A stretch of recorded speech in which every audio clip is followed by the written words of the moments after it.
깡통 전세란 전세 보증금이 주택 시세와 비슷하거나 전세 보증금이 더 높아 임차인이 전세 만기 시에 보증금을 100% 반환받지 못한 경우에 강제 경매로 보증금을 100% 해소하지 못한 경우입니다. 통상 아파트보다도 오피스텔, 연립주택, 다세대주택이 깡통 전세가 많은데 최근에는 아파트도 굉장히 많아지고 있습니다. 우리가 여기서 이제 어, 은행에서 돈을 빌린 경우에는 이제 저당을 받은 경우죠. 이런 금융기관 대출로 연체로 이렇게 경매가 실행 경우를 임의 경매를 하고, 그 다음에 이제 세입자에게 보증금을 못 줘가지고 법원에 확정 판결로 경매를 실행하는 것을 강제 경매라고 합니다. 그러면은 깡통 전세의 의미와 그 다음에 이제 깡통 전세를 만약에 처했을 때 어떻게 해야 되는지 그런 전반적인 상황에 대해서 한번 알아보겠습니다. 깡통 전세라는 건 아까 얘기한 대로 전세 보증금이 주택 가격과 부채의 차액을 초과하여 경매로 넘어간다면은 전세 보증금을 떼이게 되는 경우이죠. 이런 경우는 이제 대개 이제 어, 주택 경기가 어려워가지고 아파트 가격이 뭐 급 하락한다든지 이런 경우가 굉장히 많겠죠. 그러면은 먼저 이제 전세 계약을 하는 경우에 이제 주의할 점에 대해서 한번 알아보겠습니다. 먼저 깡통 전세를 이제 확인하는 방법은 그 사이트로 한번 확인해서 가격이 어느 정도 되는지 요걸 한번 검색을 할 필요가 있을 것 같습니다. 그래서 최근 한 5년 정도 아니면 3년 정도의 전세 흐름을 보고 그 다음에 집주인의 어떤 부채 정도라든지 이걸 확인해 가지고 이제 어느 정도 수준이 되는지 그거를 파악할 수 있으면 될 것 같습니다. 주택 가격과 그 다음에 그 주택에 대한 대출 정도를 확인하면 되겠죠. 그래서 이제 깡통 전세 주의사항을 보겠습니다. 먼저 계약 전에 할 일은 뭐냐면 첫 번째는 이제 공인중개사무소의 정상 등록 여부를 확인해서 무자격자인지를 확인하겠습니다. 중개업자가. 두 번째는 임대 물건의 건축물 대장, 등기부 등본, 납세 증명서 서류를 확인해서 만일의 어떤 사태를 대비하는 게 좋겠죠. 등기부등본을 통해서는 이제 저당이 있는지 쉽게 말해서 대출을 받았는지 아닌지 그걸 확인하는 게 좋을 것 같고 을구입니다. 등기부등본 을구에서 확인할 수 있습니다. 그리고 납세 증명서를 통해 가지고 체납 여부를 확인해야겠습니다. 만약 이게 금액이 크다고 그러면은 나중에 이제 강제 경매 됐을 때 우선순위로 이제 국가에서 가져가기 때문에 이거를 반드시 확인할 필요가 있겠습니다. 물론 최근에 이제 개정은 된다고 하지만은 아직 개정은 안 됐는데 내년에 한번 봐야 할 것 같습니다. 세 번째는 이제 그 전세 계약할 때 집주인증, 신분증, 서류 진위 여부를 반드시 확인해야 될 것 같고 네 번째는 대리인이 온 경우에 유임장의 진위 여부를 반드시 확인해야겠습니다. 그리고 집주인하고 통화를 통해서 확인하는 방법도 있겠죠. 그 다음에 이제 계약 후에 할 일은 계약 당일 계약서의 확정일자를 부여받고 전입신고를 합니다. 그래야지만이 이 주택인도가 전입신고를 해야 대항력을 갖고 그 다음에 확정일자를 받아야 순위가 결정이 됩니다. 그 다음에 주택 전월세 신고를 반드시 해야 되고 그 다음에 이제 가능하다 그러면은 보증금 반환 보증에 가입을 합니다. 그리고 이제 만약에 이제 임대차에 분쟁이 생겼을 때는 그 사이트나 아니면 전화로 이게 그 상담을 해서 분쟁 여부를 조언을 받으면 될 것 같습니다. 그럼 요거에 대해서 한번 자세히 알아보겠습니다. 계약 전 할 일로는 첫 번째는 이제 공인중개사 정상 등록 여부를 확인합니다. 그래서 이게 이 사람이 공인중개사인지 아니면은 이제 중개보조원인지 아니면 무자격자인지 이걸 확인할 필요가 있을 것 같습니다. 그리고 임대 물건의 건축물 대장, 등기부등본, 납세증명서를 확인합니다. 특히 이제 등기부등본을 통해서 을구의 근저당권이라든지 선순위 권리관계를 확인하는 게 좋겠습니다. 그리고 이제 그 소유자의 국세, 지방세 체납 여부를 납세 증명서를 확인을 하면 될 것 같습니다. 그 관련 내용은 밑에 사이트에서 확인하면 될 것 같습니다. 그리고 이제 집주인의 신분증 서류 진위 여부를 확인하고 그 다음에 이제 대리인이 이임장을 가지고 오는 경우에 그 집주인의 인감증명서가 첨부되어 있는지를 확인하고 그 다음에 직접 집주인과 영상통화하여 집무증, 신분증과 얼굴 대여 계약 내용을 확인할 필요가 있을 것 같습니다. 자기 전세 보증금은 자기가 지킬 수밖에 없기 때문에 본인이 직접 하는 경우에도 좋을 것 같습니다. 그리고 계약 후에 할 일은 이제 전입신고와 주택 인도를 받고 그 다음에 이제 확정일자를 부여받아서 이제 우선순위를 확정하고 그 다음에 이제 대항력을 갖출 필요가 있을 것 같습니다. 계약일에 확정일자를 부여받고 전입신고를 해야 대항력이 있고 임차인 요건을 갖추게 됩니다. 그리고 확정일자를 부여한 임차인 자격으로 전입세대 열람이 가능합니다. 그리고 이제 전세권 설정을 등기하는 경우에도 대항력이 발생할 수 있습니다. 그리고 주택 전월세 신고를 해야 됩니다. 30일 이내에 반드시 임대차 계약 당사자가 신고를 해야 되고 동사무소나 아니면 인터넷으로 가능합니다. 그리고 임대보증금 반환보증에 가입을 합니다. 가능하면 이게 좋겠죠. 확실한 방법이니까요.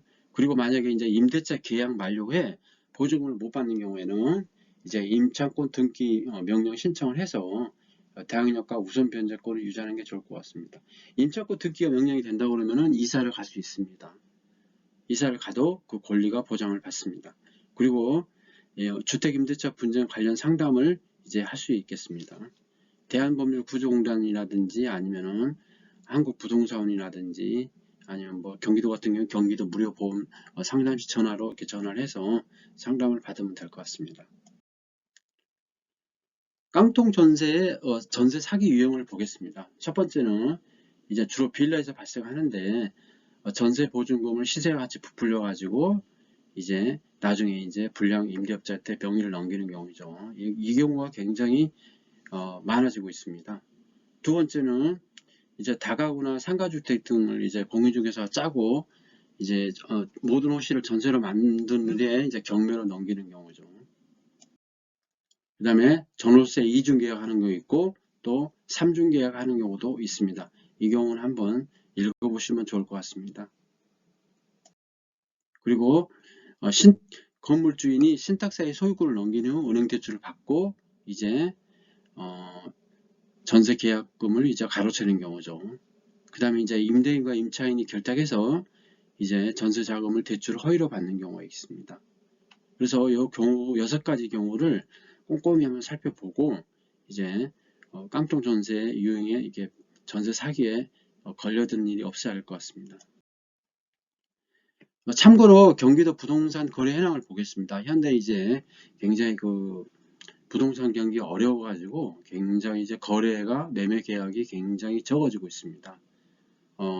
11월 달에는 2,760건으로 작년에 4,789건에 거의 이제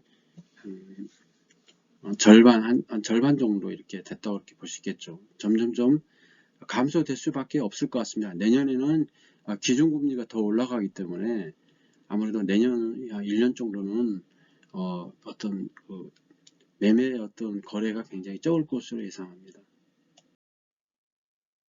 이제 전세 계약을 하기 전에 또는 전세 계약을 한 후에도 가끔 이제 부동산 가격 정보와 또는 실거래가 통합조회를 통해서 자기가 살고 있는 집의 전세 가격이라든지 그 다음에 어떤 지역의 어떤 매매 현황이라든지 이런 걸 한 번씩 이렇게 꼭 살펴보시기를 바랍니다.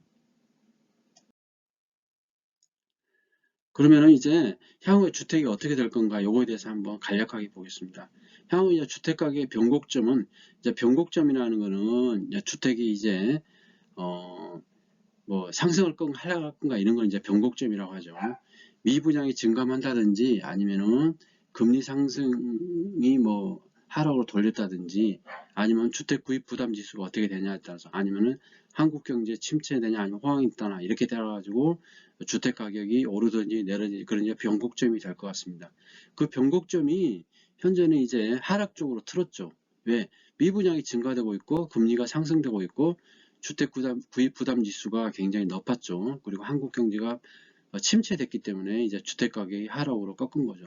반대로 된다 그러면 상승할 수 있겠죠. 그 다음에 이제 부동산 우리가 상승 신호로 볼 수 있는 거는 미분양이 감소한다든지 전세 매물이 부족하다든지 기준금리가 하락한다든지 그 다음에 이제 뭐 대중의 심리라든지 전세 어떤 분양 정책이라든지 뭐 이런 여러 가지가 있겠죠. 전세 물량이라든지 아니면 분양 어떤 호황 여부라든지 정부의 정책 같은 것도 이렇게 부동산 상승 신호로 볼 수 있을 것 같습니다.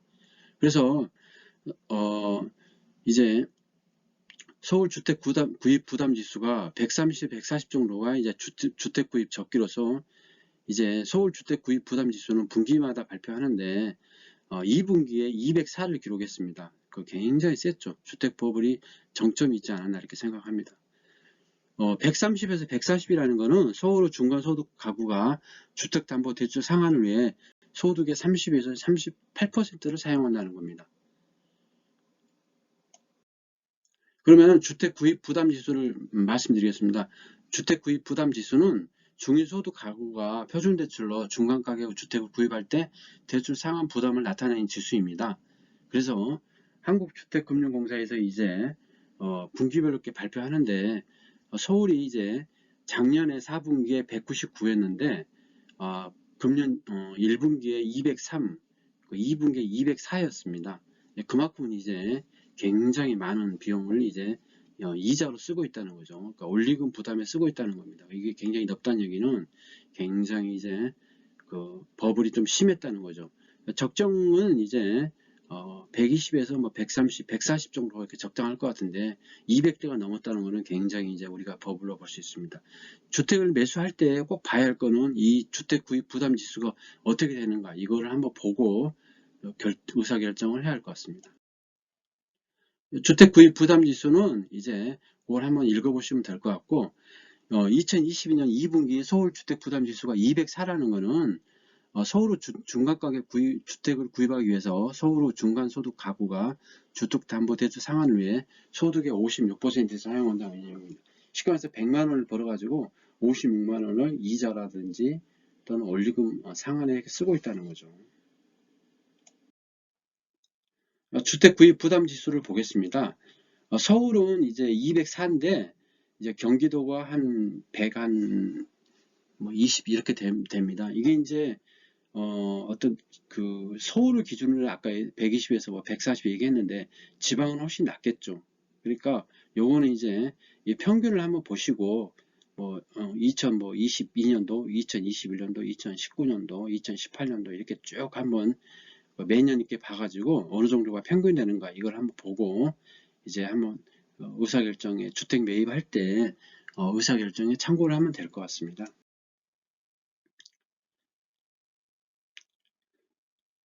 그 다음에 이제 PIR이라고 있습니다. PI라는 거는 가구 소득 대비 주택 가격 비율인데 PIR이 10이라는 거는 10년 동안 소득을 한 푼도 쓰지 않고 모두 모아야 집을 한 채 살 수 있다는 의미입니다. 그래서 서울이 2022년에 8.51, 그 다음에 이제 경기가 8.59, 굉장히 높죠. 쉽게 말해가지고 집이 굉장히 이제 비싸다는 거죠. 2023년도에는 아무래도 이제 주택이 전체적으로 보면은 주택 시장이 약세일 확률이 클 것 같습니다. 왜냐하면은 기준금리가 앞으로 두세 번 정도 더 미국이나 한국이나 올릴 것 같고 기준금리가 미국 같은 데는 한 5에서 6% 정도 사이가 될 것 같고 한국은 4에서 5% 정도 될 것 같습니다. 그래서 내년에도 이제 금리 인상하고 그 다음에 이제 경기 침체, 그 다음에 소득이 굉장히 감소할 것으로 보이죠.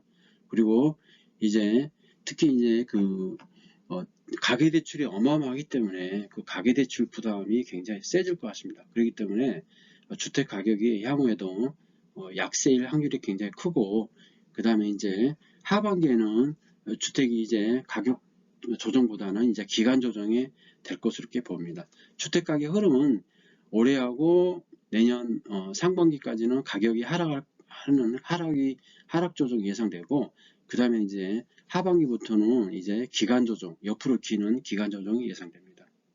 그리고 이제 그 전세가가 굉장히 하락하고 있기 때문에 역전세라든지 깡통 전세 위험이 굉장히 높아지고 있다고 볼 수 있겠습니다. 그러면 이제 만약에 이제 깡통 전세가 있다고 그러면은 향후 어떻게 될 건가 이걸 한번 알아보겠습니다.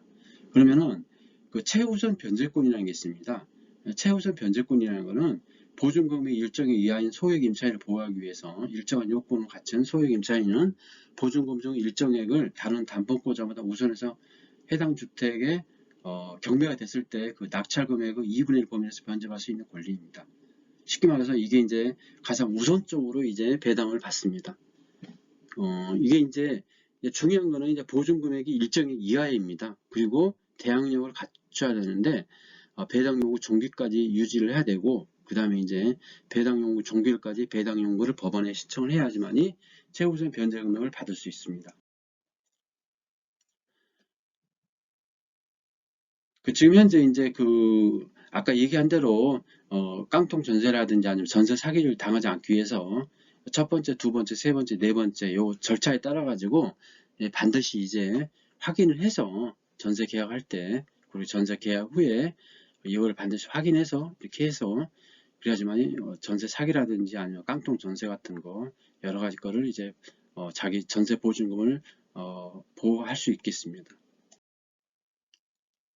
그리고 이제 소액 임차인을 판단하는 기준 시점이 임차인의 전입인 일자가 아니고 선순위 담보권자, 특히 이제 그 근저당 같은 경우이죠. 은행 같은 경우 그 설정일을 기준으로 하기 때문에 설정일을 기준으로 합니다. 그렇기 때문에 그 사람이 그 집주인이 언제 대출을 받았나 그 날짜를 확인하고 그 날짜 그 연도하고 날짜를 확인해서 그 당시에 이제 소액 임차인의 범위가 어느 정도 되는지 이거를 반드시 확인해야 할 것 같습니다. 그래서 이번에 이제 정부에서 이게 이제 우선 배제를 받을 수 있는 임차인의 범위하고 그 다음에 이제 보증금 중에 우선 배제를 받을 수 있는 일정액 범위 최우선 변제권을 이렇게 올렸습니다. 그래서 이제 서울특별시 같은 경우는 1억 6,500 이하이면은 우선 변제 받을 수 있는 임차인의 범위고, 그 다음에 5,500만 이하인 경우에는 보증금 중에 우선 변제를 받을 수 있는 일정의 범위입니다. 그래서 쉽게 말해가지고 이제 내가 만약에 보증금을 이제 만약에 예를 들어서 내년 2월 달에 만약에 이제 전세 계약을 했는데 내 보증금이 1억 5천만 원이다. 이런 경우는 내가 최고 5,500만 원까지 받을 수 있다는 겁니다. 이거 이제 그 주택의 이제 가격이 넉넉해가지고 낙찰 금액이 굉장히 넉넉해가지고 만약에 금액이 좀 된다고 그러면 5,500만 받을 수 있죠. 그렇지만은 5,500만 받는 경우는 그렇게 흔하지 않기 때문에 이제 이거는 확인해 볼 필요가 있을 것 같습니다. 그래서 이제 이거를 우리가 중점적으로 봐야 할 거는 그 최우선 변제 받을 수 있는 그 보증금이 서울에서는 1억 6,500이 이하야 되는데 요게 이제 내년부터 해당되고, 그 전에는 그 날짜가 기준이 언제가 되냐면은 근저당 설정, 그러니까 은행에서 설정일을 기준으로 하기 때문에 그 날짜를 반드시 이제 그 등기부등본 을구에서 반드시 확인해야 할 것 같습니다.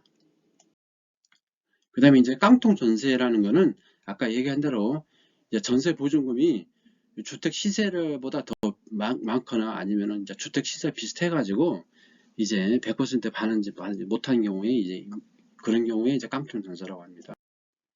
이제 깡통 전세를 예방할 수 있는 거는 이제 전세 계약할 때 전세 시세를 잘 보고 그 주택 시세와 차이가 클 때 이렇게 이제 임대차 계약을 하는 게 낫겠죠. 그리고 정기적으로 이제 등기부등본을 떼워가지고 세금 체납이라든지 아니면은 이제 압류라든지 가압류, 그 다음에 이제 추가로 근저당을 받았는지 이것도 확인하는 방법이 있겠습니다. 그리고 보증보험 가입 방법도 있고, 그 다음에 이제 전세 만기 시에 만약 전세 보증금을 받았는지 않는다는 경우는 임차권 등기를 법원에 신청하면 될 것 같습니다. 그리고 중요한 게 이제 뭐냐면 전세 계약할 때 집 소유자 변경 시 임차인 동의 조항을 전세 계약 시 특약으로 명시하면 될 것 같습니다.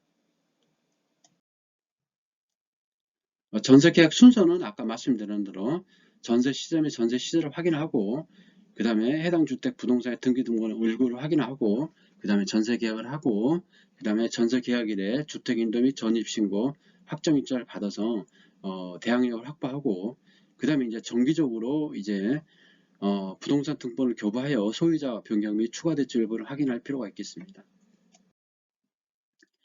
근저당은 한번 참고로 보시면 될 것 같고요. 그 다음에 이제 우리가 경매가 됐을 때 이제 말소 기준 권리는 저당권, 근저당권, 담보가등기, 가압류등기, 경매 결정등기, 압류등기. 이거는 이제 경매가 되면은 전부 다 말소되는 겁니다.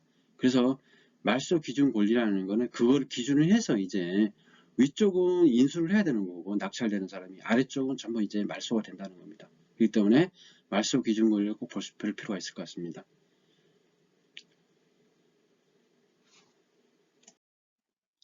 이제 근저당권은 계속적인 거래 관계로부터 발생, 소멸되는 장래 불특정 다수 채권을 장려 결정기에 일정한 한도 내에서 담보하기 위한 저당권입니다. 그래서 통상 이제 120에서 130% 정도 설정을 하죠. 등기부등본 을구란에서 이제 근저당권을 확인 가능합니다. 참고로 이제 등기부등본은 이제 표제부가 이제 부동산이 어디 있냐 그런 부동산의 표시 위치가 나타나고, 이제 갑구는 부동산 소유자, 그다음 을구는 소유권 이해의 권리를 표시합니다. 즉 저당권, 근저당권, 전세권, 지상권자가 있겠죠. 이제 경매 절차를 보겠습니다. 이 기일 입찰인 경우에는 경매 신청하고 경매 결정 등기 촉탁을 합니다. 그래서 배당 연구 종기 결정을 공고를 하고, 법원이 매각 준비를 하고 매각 및 결정 기일을 공고를 합니다. 그리고 매각 실시를 하고 매각 허가 불허가 결정을 하고 대금 납부를 합니다. 그리고 배당 및 소유권 이전 등기를 하고 그 다음에 인도명령 명도 소송을 합니다. 그래서 이제 아까 얘기한 대로 배당 연구 종기까지 반드시 대항력을 유지하고 법원에 이제 배당을 신청을 해야 됩니다. 만약에 이제 깡통 전세가 났을 때 어려움이 있는 경우에는 반드시 요거를 기억을 해야 할 것 같습니다. 배당 순위표를 보겠습니다. 첫 번째는 경매 집행비용이고, 두 번째 순위가 필요비 유익비 채권입니다. 세 번째가 이제 최우선 변제금, 아까 얘기한 대로 일정 금액인 경우에는 최우선 변제금을 주게 되어 있습니다. 그 다음에 이제 네 번째가 당해세죠. 국세, 지방세 적입니다. 그러면 다섯 번째는 이제 뭐 저당이라든지 근저당 같은 거 이런 경우죠. 그래서 이번에 이제 정부에서 바꾸려고 하는 거는 이제 그 일부 세금에 대해서는 이제 그 변제 우선적으로 될 수 있도록 5번보다 더 우선적으로 될 수 있도록 이렇게 하겠다는 건데, 아마 내년에 아마 구체적으로 나올 것 같습니다. 그리고 이제 아파트를 매수하거나 임차인이 이제 그 전세를 얻는 경우에 이제 쉽게 말해서 경제적인 상황의 대출이라든지 이런 외부적 환경 말고 이제 아파트를 선택하는 기준에 대해서 간략적으로 썼습니다. 이거는 참고하시기 바랍니다. 뭐 교통요건이라든지 학세권이라든지 세대수, 숲세권, 아파트 준공연수, 단지의 공원, 생활 편의 정도, 아파트 관리 상태, 아파트 가격 및 브랜드를 이렇게 자체적으로 점수를 매겨서 80점 이상이면 A, 70점 이상이면 B, 60점이면 C, 이렇게 50점이면 D 이렇게 하고, 이거는 이제 개인적인 견해이기 때문에 또 사람마다 많이 틀리겠죠. 예를 들어서 나는 이제 학세권에 더 점수를 많이 주겠다 이렇게 할 수도 있고 이렇게 하겠죠. 그렇기 때문에 주관적인 것을 밝힙니다. 지금까지 깡통 전세에 대해서 말씀드렸습니다. 깡통 전세가 앞으로 굉장히 많아질 것 같은데, 왜냐하면 아파트 굉장히 가격이 하락하고 그다음에 전세가격도 하락하기 때문입니다. 그래서 깡통 전세를 예방하는 법하고 그 다음에 깡통 전세가 됐을 때 어떻게 해야 되는지 그 방안에 대해서 말씀드렸습니다. 감사합니다. 구독, 좋아요 부탁드리겠습니다.